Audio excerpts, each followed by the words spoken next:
Bismillahirrahmanirrahim. Welcome back to my channel. We're going to discuss a very important concept, which is a key concept in image processing, signal processing, communication system, video processing, and things like that. Just to give you a brief idea, and then we're going to jump into the demo using GnuRadio Companion, and I'll show you how important that is. The first thing that you guys need to remember is this: the higher the SNR is, signal to noise ratio, the better your signal is going to be, the better that image is going to be, the better that communication signal is going to be, the better the video compression is going to be, and things like that. So higher that number is, if you have an SNR of 40, that is good as compared to having an SNR of 0 dB. That's what it is. So basically what SNR is, signal to noise ratio. How much is your desired signal divided by what is the actual noise in the system. Now this noise can be generated. It could be a white noise, it could be a Johnson noise, shot noise, it could be a noise which is being generated by the component or the electronics of your system. So the key component, the key takeaway from this tutorial is to understand what SNR is. The higher that number is, the better your signal is going to be. So this picture actually does a very good justice. So SNR, having an SNR, higher SNR, which means you have a good picture. Having a low SNR, which means you have a bad picture. So this is basically given by red is your actual desired signal, and this is blue is your actual noise signal. So now let's jump into the demo using GnuRadio, and so we can understand this. Of course, we do use GnuRadio for digital signal processing, for your communication signals and things like that. So let me jump into that demo.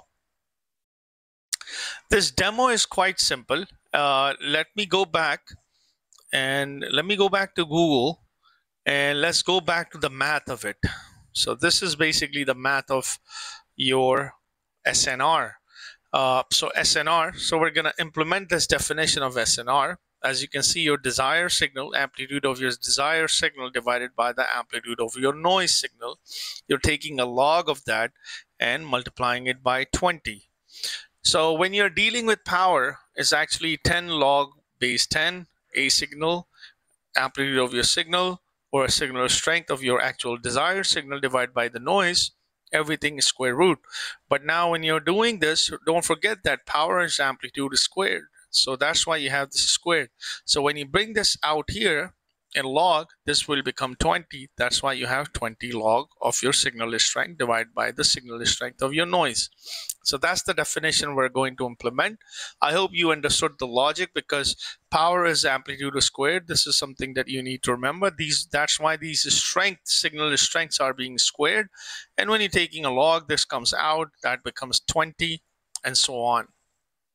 So that's the definition. So how much actual signal is plus the noise itself. So we're going to depict that using a GnuRadio flow graph. Now, in order for me to look at my flow graph, let's have a look at it. I have a signal source, which is actually a desired source that has a sample rate. Everything is exactly the same.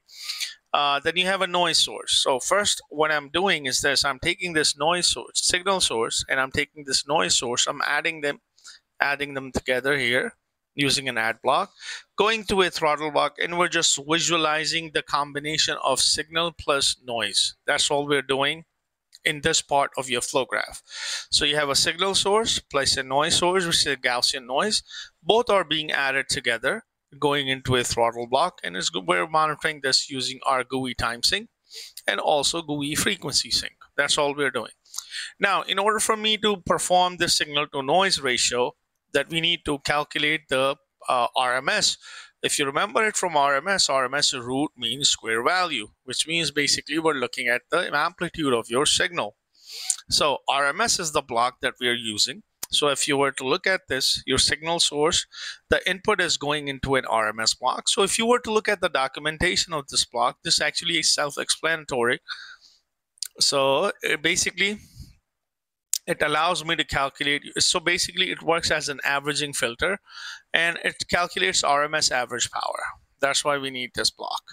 So let's go back to our flow graph again, and let's look at it. So that's what we're doing. So we're taking the signal source, taking this into an RMS block, root mean square, and then we're also taking that noise source, taking that into an RMS block. That is going there as well.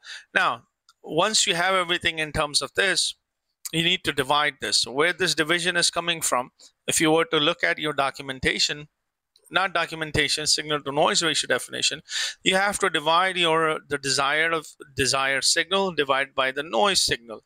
And this is exactly what we're trying to do in our flow graph. So that's why we have this division block. So we're dividing my signal, actual signal, plus the noise, and the output is going into a log, because after that we need to take a log of that. If you were to recall from your definition here, we need to, once we divide both of these terms, we need to take a log of that, plus it has some variable at the front, which is 20. So that is defined by that block here, log base 2. So this is that n. K is just some addition factor, which is part of the documentation. We usually leave this 0.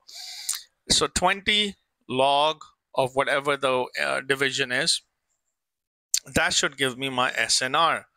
So that's what it is. And this is the output that we're looking at it using number sync. We're also using a signal source output as in a number sync, and also this in a number sync as well, the noise as well. So now we will be able to see signal to noise ratio and its effect on your actual signal.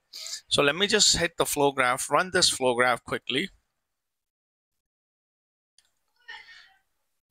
All right, and let me explain this. So let me make this thing bigger. I think that's the full screen. All right, let's go here. I need this. All right, now as you can see, right now I have my noise level, which is at 0 dB or 0, and I have a frequency offset. It's just there. Frequency offset is not making much of a difference. Now as you can see this graph, you can see your signal, which is your actual desired signal. So that's good. But if you were to look at the scope signal, you won't be able to make out much. Because why? You have a signal amplitude that is 0.99. You have a noise amplitude, which is 0.99. So signal divided by this, take a log of that and multiply it by 20. So this is the value that you should get, which is your SNR. Now, this is right now at my signal level is at 0. Let me try to increase my signal level, noise level actually. So when I increase my signal noise level, you can start seeing the effect of this on your actual signal in FFT, and you won't be able to see much of a difference here because this will get distorted more and more as compared to your this. So you won't be able to make anything out of a scope signal. So let me just start increasing this. So once you start seeing this, your signal to noise ratio is going into a negative value. Negative value means your signal is getting deteriorated more and more. Positive SNR value means your signal is becoming more and more dominant, actual desired signal. And so the distortion itself, you can see it here. So once I start increasing this, as you can see this, you can hardly even see your signal even in FFT block, in your FFT sync. So that's the problem when you have a lot of noise in your system. So your noise is much higher as compared to your actual desired signal, and that is reflected by this SNR value, which is giving a negative value. So if you're having an SNR of negative, which means your noise is much higher as compared to your desired signal. Let me just go all the way so you can see this. So this is SNR is increasing. This widget is actually being the representation of this number sync. That's why you have this widget. Now let's go back to 0 and let's start improving my noise. I'm going to leave this as is, and now let me decrease my noise level. And then you can see your SNR start increasing in a positive value. That is basically what it means, and this will become much clearer as compared to the previous what I was showing earlier. So let me go back here. Now let's look at this. Now let's look at my frequency sinks. Now your signal is becoming more and more dominant because you're having an SNR of 16, and then you can also start visualizing it here as well, because now this is much higher. your scope is getting bigger and bigger. Now let me start decreasing this.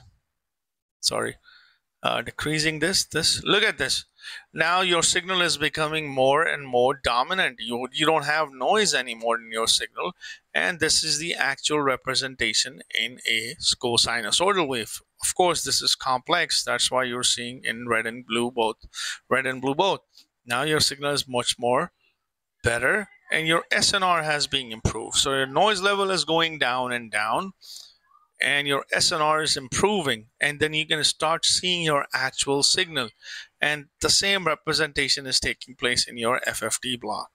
So that's what it is. So the takeaway from this tutorial is the higher this SNR is, the better your signal is going to be. If either you're doing image compression, you're doing communication systems, and things like that. So I hope you find this tutorial to be helpful. If you have any questions, just leave it in the comment section. And don't forget to like and subscribe to my channel. And guys, thanks for watching. I appreciate it.